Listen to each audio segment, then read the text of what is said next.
நம்ம வீட்டில் முதல் டிவோர்ஸ் நடக்கிற வரைக்கும் டிவோர்ஸுங்கிறது சமூகத்தில் கெட்ட வார்த்தை தான்.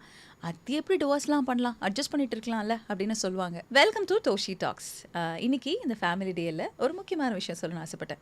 குழந்தைங்க வந்து ஒரு எல்கேஜி ப்ரீகேஜி அந்த மாதிரிலாம் படிக்கும்போது ஸ்கூல்லேருந்து ஒரு சின்ன நோட் புக் கொடுத்து அனுப்புவாங்க. அதில் வந்து ஃபேமிலி ட்ரீ அப்படின்னு சொல்லி ஃபோட்டோகிராஃப்ஸ்லாம் ஒட்ட சொல்லியிருப்பாங்க. அப்பா அம்மா கூட யாராவது சிப்ளிங்ஸ் இருக்காங்களா, இதெல்லாம் வந்து நம்ம ஒட்டி அனுப்புவோம். இப்போது நம்ம ஊரில் வந்து ஒரு ஃபேமிலியை புரோக்கன் ஃபேமிலின்னு எப்போ சொல்கிறோம்? ஒன்று அப்பா இல்லை, இல்லை அம்மா இல்லை, பேரண்ட்ஸ் ஒன்றா இல்லை நிறைய பிரச்சனைகள், உறவுகளுக்குள்ள உறவு சிக்கல் வந்து எல்லாரும் தனித்தனியாக இருக்காங்க அப்படின்னா அது ஒரு புரோக்கன் ஃபேமிலி அப்படின்னு சொல்கிறோம். இந்த ஃபேமிலி ட்ரீ இங்கே என்ன பாடுபடுது அப்படின்னு கேட்டிங்கன்னா, ஒரு சிங்கிள் பேரண்ட்டாக நீங்கள் வாழும்போது உங்களுக்கு அது ரொம்ப நல்லா ரிலேட் பண்ணிக்க முடியும். அம்மான்னு ஒருத்தவங்க இருக்காங்க, அப்பா இல்லை. சில இடங்கள் அப்பான்னு ஒருத்தவங்க இருக்காங்க, அம்மா இல்லை. இது எப்படி ஃபேமிலி ஆகும் அப்படின்னு நிறைய பேர் யோசிக்கிறதுக்கான வாய்ப்புகள் உண்டு.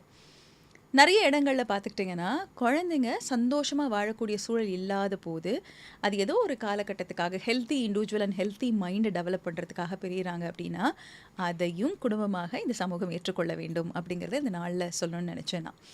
எந்த அளவுக்கு ஒரு ஃபேமிலி சப்போர்ட்டிவாக இருக்கோ அதே மாதிரி ஒரு ஃபேமிலி ஒரு மனிதனை டிஸ்ட்ரக்டிவ் ஆக்கிறதுக்கான அத்தனை வாய்ப்புகளையும் ஏற்படுத்தும். சமீபமாக வந்து லவ்வர் படம் ஆக்சுவலாக தமிழ் சினிமாவில் எனக்கு தெரிஞ்சு முக்கால்வாசி ஒரு டாக்ஸிக் ஃபேமிலினா என்ன அப்படிங்கிறது ரொம்ப அழகாக காட்டின ஒரு படம்னு சொல்லலாம். மணிகண்டன் அவங்களோட அப்பா அம்மா இருப்பாங்க. அவங்க அம்மா வந்து ஒரு தியாகி. அவங்க அப்பா குடிப்பார், அடிப்பார், வேற ஒரு பொண்ணு அவங்களோட லைஃப்பில் இன்வால்வ் ஆகிருக்கும். ஆனால் பையனுக்காக பொறுத்து வந்துகிட்டே இருப்பாங்க.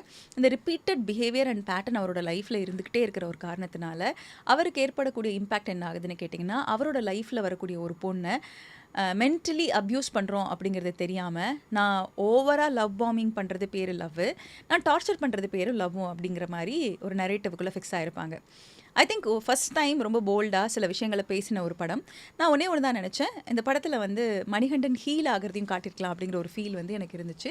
பட் அதெல்லாம் தாண்டி இது எதுக்காக சொல்கிறேன்னு கேட்டிங்கன்னா, தொடர்ந்து அப்யூசிவ் ஒரு கைண்ட் ஆஃப் பேரண்டிங்கில் இல்லை வந்து ஒரு சரியான இமோஷனல் சப்போர்ட் இல்லாத ஒரு குடும்பத்தில் வளரக்கூடிய குழந்தைகள் நல்ல மைண்டோடு வளராமல் இன்னொரு நபருடைய மைண்டையும் இன்னொரு நபருடைய கனவுகளையும் வாழ்க்கையும் கெடுப்பதற்கான அத்தனை சூழலையும் உருவாக்குறதுக்கு சான்சஸ் இருக்குது. அப்படிங்கிறதுனால தான் இந்த ஒரு முக்கியமான விஷயத்த சொல்லணும்னு ஆசைப்பட்டேன்.